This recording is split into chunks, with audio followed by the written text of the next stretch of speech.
What's going on, guys? Welcome back to The Bald Perspective. Let's talk. The do it all everything for the Baltimore Ravens, Lamar Jackson, has returned to the field. Something many of us had doubts about. Monday, Tuesday, no sight, no scene of Lamar Jackson. Wednesday on the field, and all signs point to Thursday he will be back on the field unless there is any level of setback. Question: is it too early? Has he healed properly? Has he healed to the capacity of 100% in order to get back on the field against the Chicago Bears? Are the Baltimore Ravens rushing him back? Does he feel an urgency to get back? That's the question. Because personally, I would rather Lamar Jackson sit one more week. From right now, it would be an estimated 9 more days before he gets back on the field if he's not 100%. I think at this point in the season, everything we've gone through, everything we've seen, everything we've experienced, I think it's going to be bigger than just Lamar Jackson coming back that helps this team get back on track. Will he be a big boost? Yes. Will he be like rocket fuel for the Baltimore Ravens? I believe so.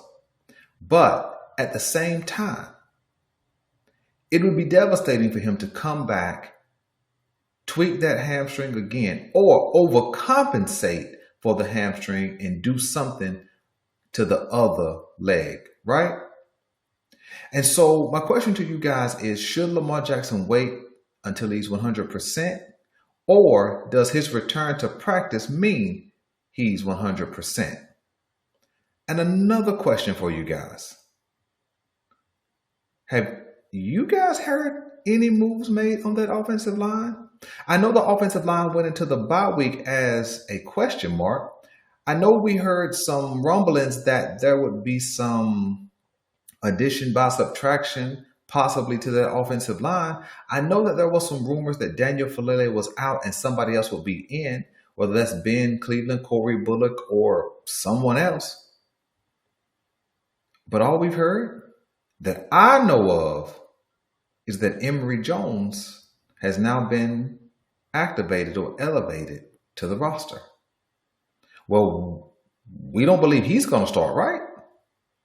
We don't believe that the rookie who did not have a training camp, the rookie that did not have a preseason, the rookie that has not been available for the first 7 weeks of the regular season, we can't think that he's going to have any type of rotational value this week. But that offensive line noise, the news, the updates, crickets, unless I've just been missing something. So you guys let me know what you guys have heard on the streets concerning, did the Baltimore Ravens make any adjustments and any rotational changes to the offensive line? Let's go one more step. Let's talk about the run game. The run game seemed to, I guess you could say, find itself right before the bye week. Derrick Henry, 22 carries, over 100 yards rushing. Or maybe it was 24 carries and 122 yards rushing. Either way, he carried that Baltimore Ravens offense. And so will the Baltimore Ravens go away from that? Has Todd Monken found himself, as he has self-admitted to be a little skittish, a little indecisive with some of his play calling? And what does that say about Todd Monken? He's not a rookie OC. This is not his first year or his first job in the NFL. He's been around this league a long time. He's been on this job 3 years. So what does he mean he's indecisive? The weapons were supposedly better this season than even last season. So what's going on with Todd Monken? And a bigger question is, since we've been talking about change, formerly the GM and now the Bald Perspective, he needs to probably move on to his next destination. Because typically, after 3 years, when you lose your ability to be creative, when you lose your ability to call plays, such as Greg Roman did when things seem to be getting predictive, it's probably time for Todd Monken to move on along with John Harbaugh. Wouldn't you guys say so? Wouldn't you guys say that was strange for the OC who hasn't had much turnover along his offensive line, who has not had any turnover at the wide receiver position, to be skittish, undecisive, or indecisive in play calling? And not to mention, he got pieces back. He got Isaiah Likely back a couple of weeks back. He got Keaton Mitchell back this season. And he can't call plays now? That gives me a little bit of cause to pause.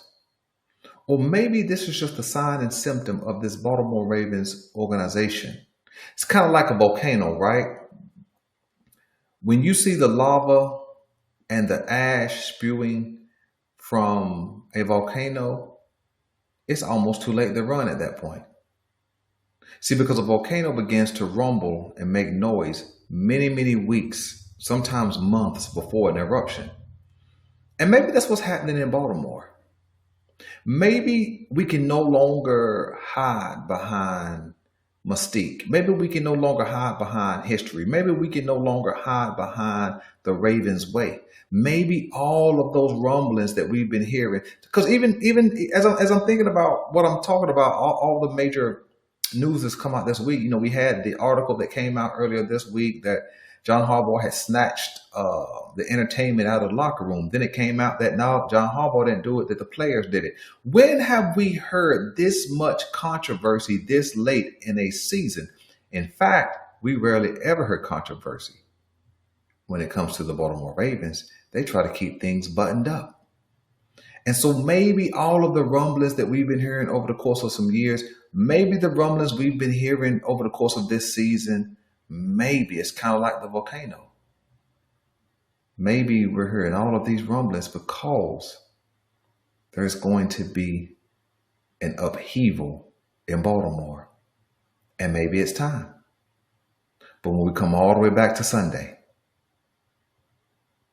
will Lamar Jackson make a great enough impact for this team to pull itself together and get just their second win of the season?